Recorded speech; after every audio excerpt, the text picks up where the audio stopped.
Thank you, presiding officer and members. I want to reiterate what my colleague from La Cañada, did I get that correct, just described. So I've already mentioned on the floor in previous talks that I grew up in a very segregated town. Everyone pretty much looked like me due to the fact that there were covenants in the town and people couldn't live there.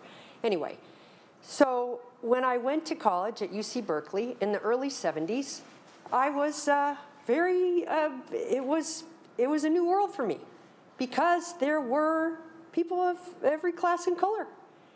And there were a lot of black students at Cal at that time. And over time, I got both my degrees at UC Berkeley, and I then ended up working on the campus. So I was on that campus on a daily basis from the early 70s until the mid-90s. And over that time period, I saw a remarkable change in the demographics of that campus, where it did not reflect what it looked like.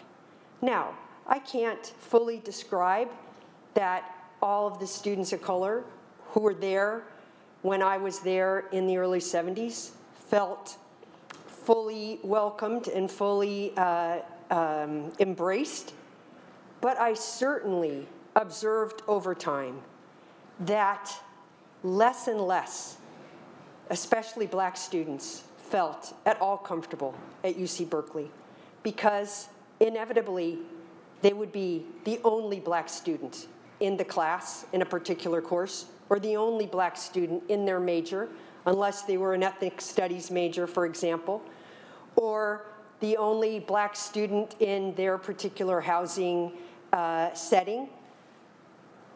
That is not right. And I also watched where the diversity of faculty hugely changed, not to a good end and not reflecting the demographics of our state. So back in 2013 or 14, towards the end of my terms in the Assembly, this issue was brought up, that we should relook at 209, and we should put it on the ballot and get rid of 209. And it was, using the term difficult is a nice way to describe the painful conversations that occurred around this subject at that time.